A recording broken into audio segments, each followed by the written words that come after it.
Bonjour à toutes et à tous, bienvenue dans Rencontre. Le Premier ministre chinois Li Keqiang vient de terminer ses visites officielles en Allemagne et en Belgique.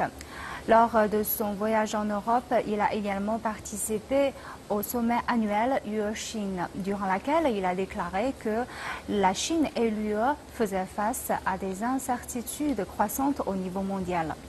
Alors, comment la relation entre la Chine et l'Europe vont-elles évoluer dans ce nouveau contexte? Aujourd'hui, nous allons en discuter avec nos invités.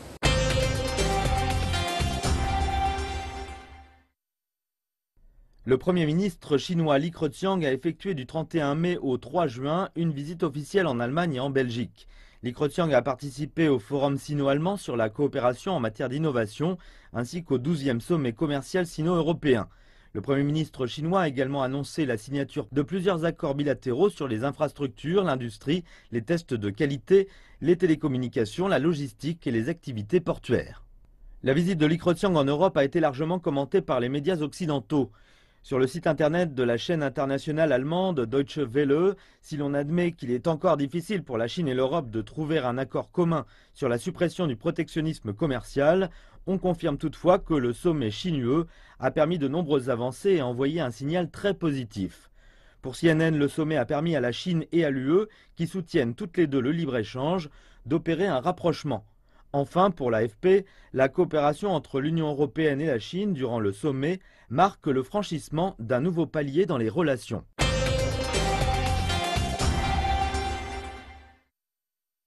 Alors aujourd'hui, nous avons le plaisir d'accueillir sur notre plateau M. Wu Zexian. Vous êtes ancien diplomate, vous avez eu une longue carrière en Afrique, en Moyen-Orient et en Europe. Et Monsieur Richard Ax, vous êtes correspondant du Paris Match en Chine.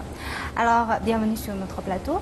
D'abord, je voudrais savoir comment analysez-vous le contexte dans lequel s'est déroulée cette fois la visite du Premier ministre en Europe. Je dirais que ça a été un contexte d'abord technique. Il y avait des sujets à aborder pour le Premier ministre chinois avec l'Allemagne, puis avec la Belgique. L'Allemagne, c'est assez courant, il y a des tas de contacts. Angela Merkel est venue souvent en Chine. Avec la Belgique, c'est plus original, on en parlera sans doute, il y avait quelques dossiers nouveaux. Mais ce qui, du point de vue de l'histoire, fera qu'on retiendra ce sommet-là, c'est qu'au beau milieu du sommet, pendant que Li Keqiang était en Allemagne, le président Trump a décidé de quitter la conférence climat. C'est pas par hasard, je pense qu'il l'a fait justement parce qu'il savait que les Chinois et les Européens étaient assez proches sur ce genre de dossier, et c'est ce qu'on va voir d'ailleurs maintenant. Ce que ce sommet lance, c'est la possibilité d'un vrai rapprochement sur les questions du climat entre l'Europe et la Chine, puisque les États-Unis se sont mis à côté. Se sont sortis de l'affaire. Il va falloir voir comment ça évolue. Événement important, c'est la visite. Cette visite qu'effectuée par le Premier ministre chinois en Europe, puisqu'à chaque fois, lorsqu'il y a une telle visite au niveau des dirigeants, ça pousse énormément les relations bilatérales, que ce soit entre la Chine et l'Union européenne dans son ensemble, ou bien entre la Chine et les pays membres. Cette fois-ci, c'est le cas des relations bilatérales entre la Chine et l'Allemagne, d'un côté, entre la Chine et la Belgique, de l'autre. Pour la Chine et l'Union européenne, les relations sont toujours excellentes. Il y a ce mécanisme de rencontre annuelle entre les deux côtés.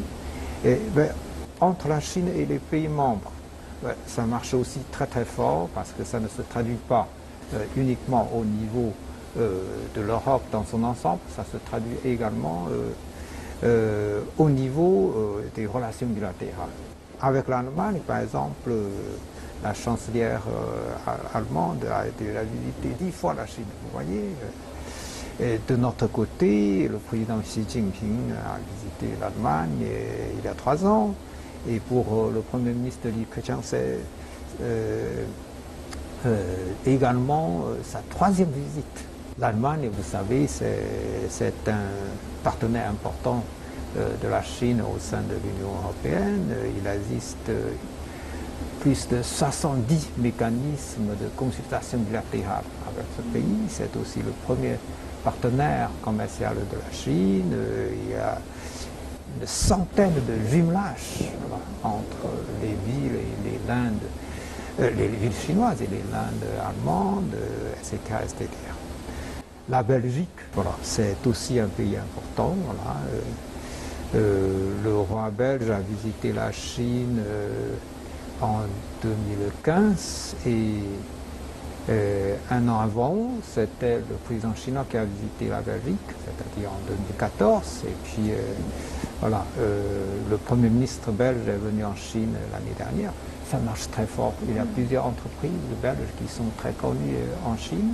Lorsque je travaillais au ministère des Affaires étrangères, j'ai suivi un peu les dossiers de coopération entre la Chine et la Belgique. À l'époque, par exemple, l'usine pharmaceutique Janssen, qui est à Sienne, c'est un très bel exemple de réussite de coopération entre la Chine et la Belgique. C'est en quelle année? C'est dans les années 90.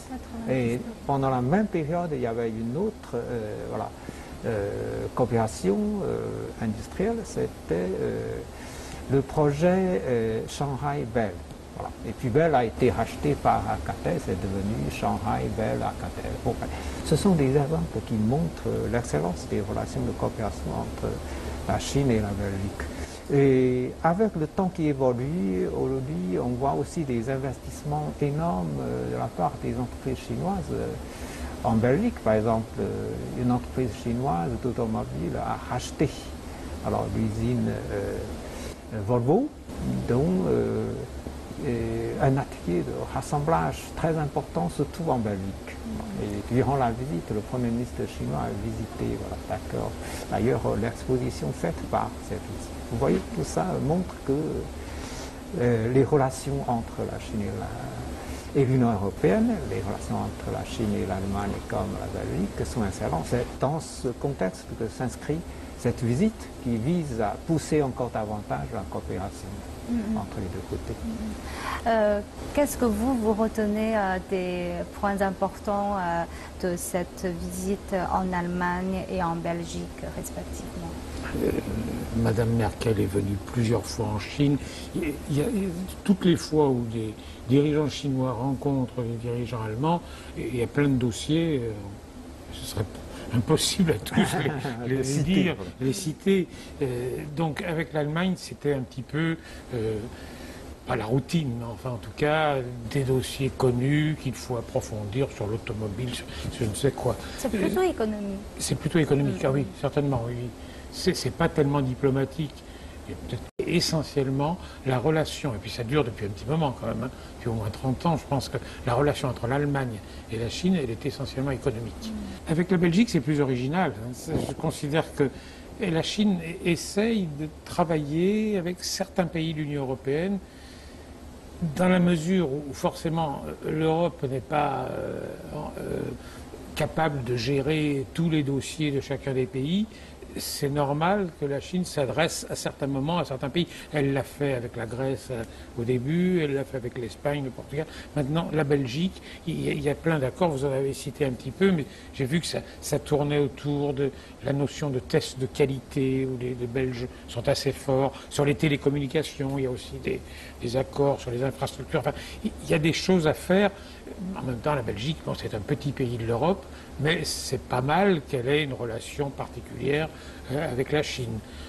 C'est donc un des aspects importants de ce voyage. Et puis l'autre aspect, c'était le fait que le Premier ministre chinois, Li Keqiang, allait devant les instances européennes.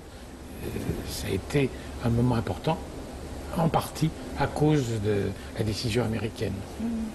Mais pensez-vous que les objectifs sont bien remplis pour la visite, si on parle de la visite officielle en Allemagne et en Belgique, du côté bilatéral? Oui, tout à fait. Oui, tout à fait. Les dirigeants, voilà, des deux côtés se sont longuement parlé, voilà, pour échanger des points de vue sur tous les dossiers, y compris sur ce fameux dossier du changement climatique. après la décision faite par les États-Unis de se retirer de l'accord de Paris, mais ils ont également signé un certain nombre d'accords, que ce soit des accords gouvernementaux ou bien des accords commerciaux, c'est-à-dire des contrats. Alors c'est le cas pour l'Allemagne, c'est aussi le cas pour la Belgique. Alors je voudrais signaler un point particulier, c'est qu'en Allemagne, les deux côtés ont décidé d'explorer les marchés tiers. Voilà. C'était déjà fait avec la France. La Chine a déjà signé il y a quelques années avec la France un accord pour explorer les marchés tiers. D'ailleurs, il y a déjà eu un exemple parlant, c'est-à-dire la France et la Chine ont réussi à monter un projet de construction de centrales nucléaires en Angleterre. Voilà. Bon, je pense que les deux pays peuvent travailler sur d'autres marchés, mais cette fois-ci, c'est avec l'Allemagne. Bon, pour la Chine et la France, l'Angleterre, sur le plan bilatéral, c'est un marché tiers. Bon. Et cette fois-ci, c'est avec l'Allemagne. Bon. Avec l'Allemagne, c'était déjà démarré finalement, parce que les deux pays ont déjà essayé de développer une coopération en Afghanistan. Les deux pays ont décidé de vendre certains équipements de métro aux États-Unis. Les deux pays ont décidé de rénover certaines centrales électriques au Brésil. Bon, ça a déjà commencé, mais cette fois-ci, c'est officiel, il y a un accord. Ça, c'est un point intéressant. Je pense que ce serait un modèle de coopération entre la Chine et les autres pays membres de l'Union européenne pour justement monter des coopérations sur les marchés tiers. Un autre point à signaler, c'est que aussi bien l'Allemagne que la Belgique ont manifesté leur attitude favorable à propos d'une préoccupation de la Chine concernant l'accord ou le protocole de l'accord de la Chine d'entrée à l'OMC, l'article 15. Voilà, c'est l'un des sujets que le Premier ministre Chrétien a évoqué à toutes les occasions durant la visite. Alors, les deux pays ont manifesté une attitude très favorable pour essayer de trouver une solution afin que ce problème soit réglé dans les meilleures conditions.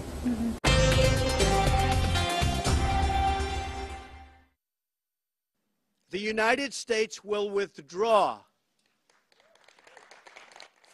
Le 1er juin, depuis les jardins de la Maison-Blanche, Donald Trump mettait fin au suspense en annonçant le retrait américain des accords de Paris.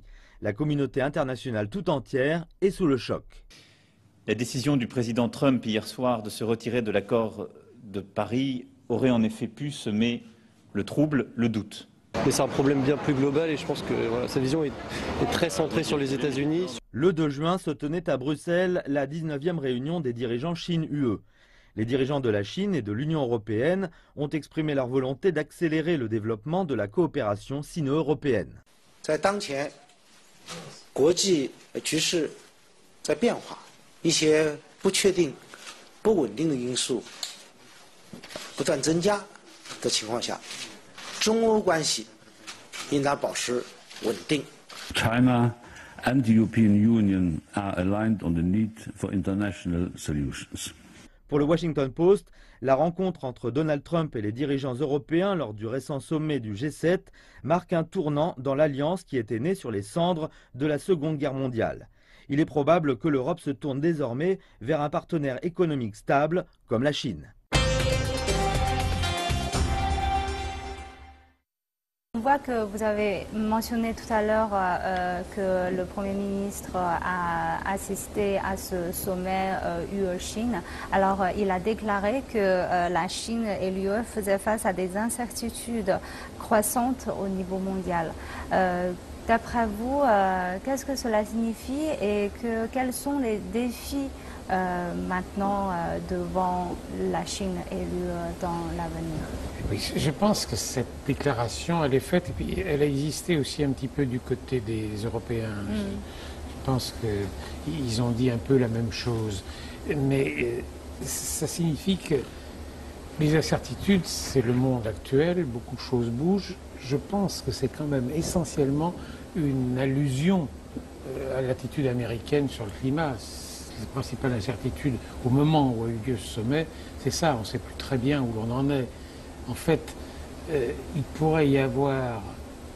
Ce qui s'est passé, c'est que les Américains ont pris cette décision de se retirer de l'accord de Paris, et donc on pouvait penser qu'à partir de là, il y aurait une entente renforcée entre l'Europe et la Chine. Elle est apparue sur le moment.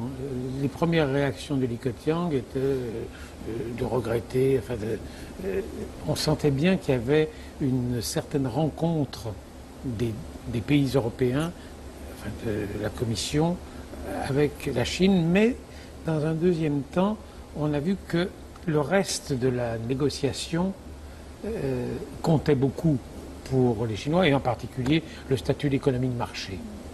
C'est ça qui a bloqué. Il y a eu des échanges de points de vue sur tous les dossiers, y compris sur le dossier de changement climatique. La Chine a réaffirmé et clairement sa position de continuer dans l'application de l'accord de Paris. Et c'est le même point de vue de la part des Européens. Donc là, il n'y a aucun problème, il n'y a aucun équivoque. C'est très clair. Donc, mais simplement, comme c'est un sommet qui a été prévu pour traiter toute une série de dossiers de coopération, donc on ne va pas se concentrer uniquement sur l'aspect du changement climatique. C'est un aspect qui n'est pas le moindre, mais qui n'est pas le seul. Bon, donc tous les sujets ont été traités, comme les autres sujets, les conflits régionaux, la lutte contre le terrorisme, le problème des réfugiés, et surtout la lutte contre la montée du protectionnisme, parce que les deux pays ont affirmé la volonté commune de construire une économie mondiale ouverte. Voilà, les deux côtés ont manifesté cette volonté de continuer à pousser, à promouvoir la mondialisation, les échanges commerciaux libres et équitables. Voilà, ça c'est un objectif principal qui a été poursuivi. L'accord économique était de toute façon très important. La question était de mettre en avant ou pas la réaction au président américain. C'est vrai que Trump, dans sa campagne, avait parlé de quitter l'accord climat, mais il avait donné l'impression d'hésiter un petit peu après.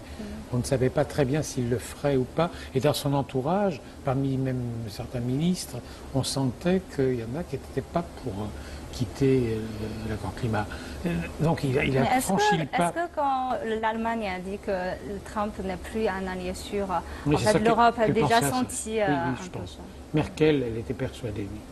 Mais on pouvait penser, espérer peut-être qu'il ne le ferait pas. C'est assez subtil ça, hein, mais en tout cas il l'a fait. On va voir comment il va sortir aussi de l'accord climat, parce qu'il y a deux possibilités. Ou bien il sort selon les procédures prévues de l'accord climat, et ça va mettre au moins 4 ans pour y arriver, jusqu'à la fin de son mandat, ou bien il sort brutalement, ce qu'il peut faire aussi, et là il sort complètement de tous les accords sur le climat qui ont eu lieu à Kyoto, à Rio, tout ça, ça le sort totalement. Ça il ne l'a pas précisé, Trump, comment il voulait que les États-Unis sortent de cet accord.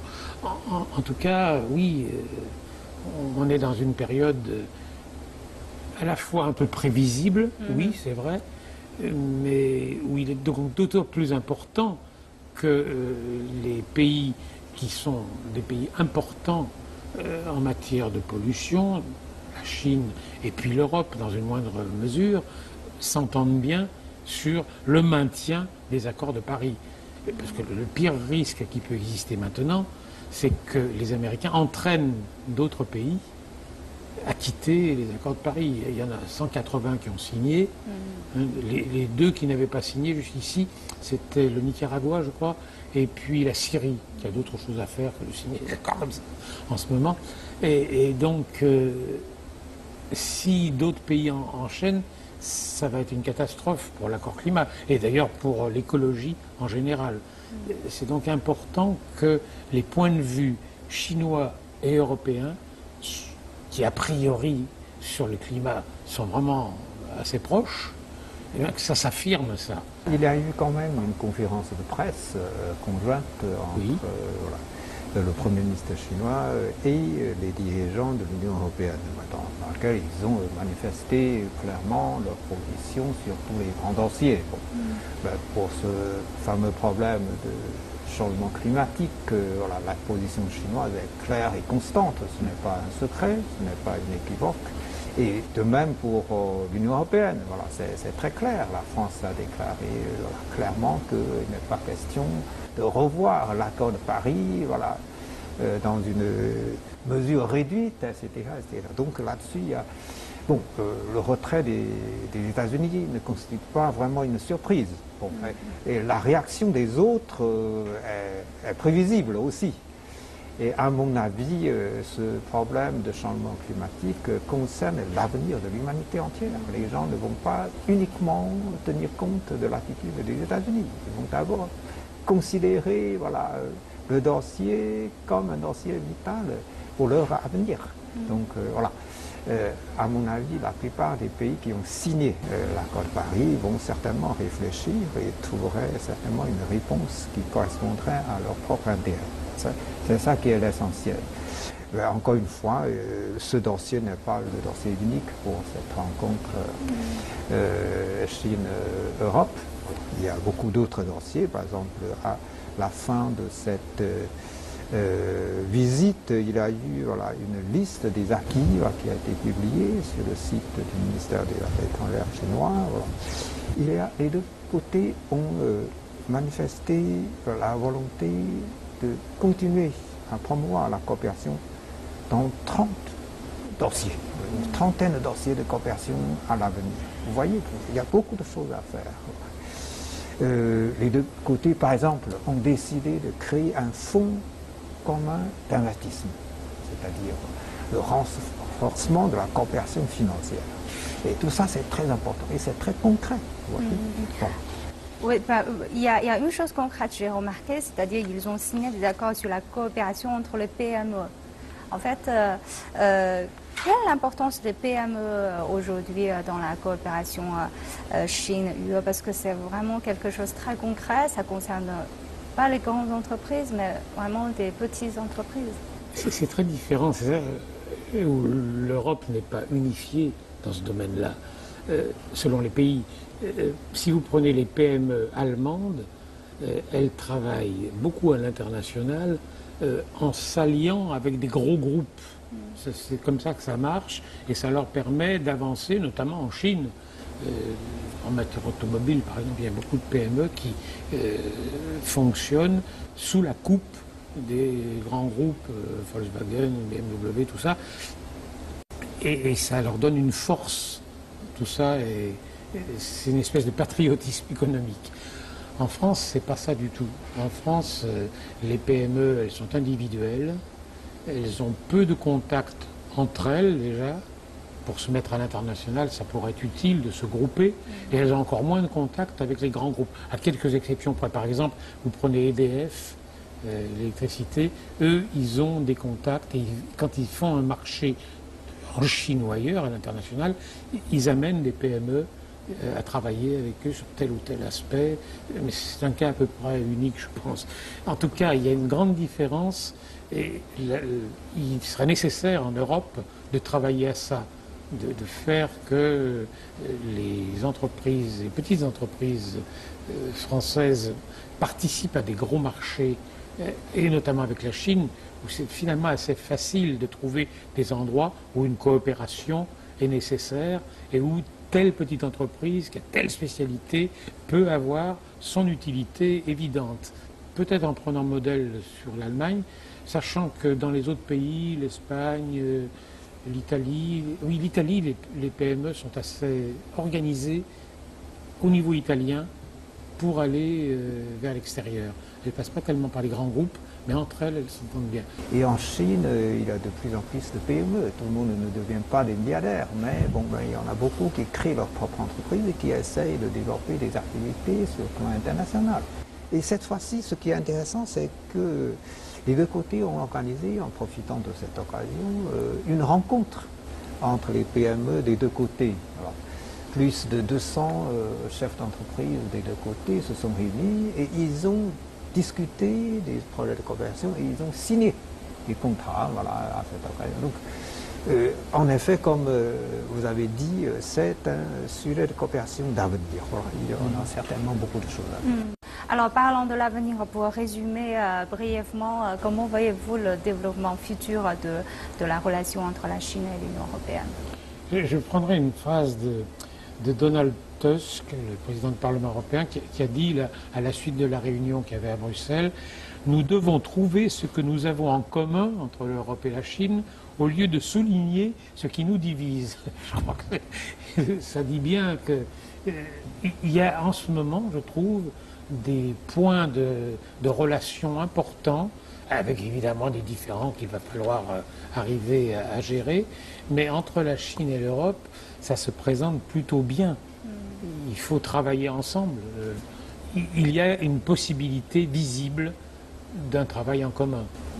Tout à fait, il y a une très très forte complémentarité sur le plan de coopération économique entre les deux côtés. La Chine, c'est le plus grand pays en voie de développement. L'Union européenne, c'est la plus grosse entité économique du monde. Et d'ailleurs, les deux côtés ont déjà noué des partenariats depuis des années. Ce sont des partenariats qui couvrent des aspects très variés, comme le partenariat de paix, le partenariat de croissance, le partenariat de réforme, le partenariat de civilisation. Aujourd'hui, l'Union européenne, c'est le premier partenaire commercial de la Chine depuis des années. Depuis l'année dernière, la Chine est devenue aussi le premier partenaire commercial de l'Union européenne. Et aujourd'hui, les relations de coopération économique sont tellement intenses que tous les 2 jours, le volume des échanges économiques commerciaux équivaut le volume annuel de 1975, l'année où la Chine et l'Europe ont noué les relations diplomatiques. Donc vous voyez, il y a 600 vols aériens par semaine entre les deux côtés. Chaque mois, il y a 150 trains de marchandises qui circulent entre l'Europe et la Chine. Vous voyez, les relations sont tellement intenses. Donc il y a un avenir certainement très prometteur entre les deux côtés. Il y a plusieurs domaines qui pourraient être les domaines de coopération à l'avenir. Par exemple, la haute technologie, l'intelligence artificielle, la nouvelle énergie. L'Europe est très forte là-dessus. Pour développer l'économie numérique, pour développer le e-commerce. Et puis la coopération financière, comme on a dit, on a décidé de créer un fonds d'investissement commun, la coopération entre les petites et moyennes entreprises, la coopération dans le domaine du tourisme aussi. Il y a beaucoup, de plus en plus de Chinois qui visitent l'Europe.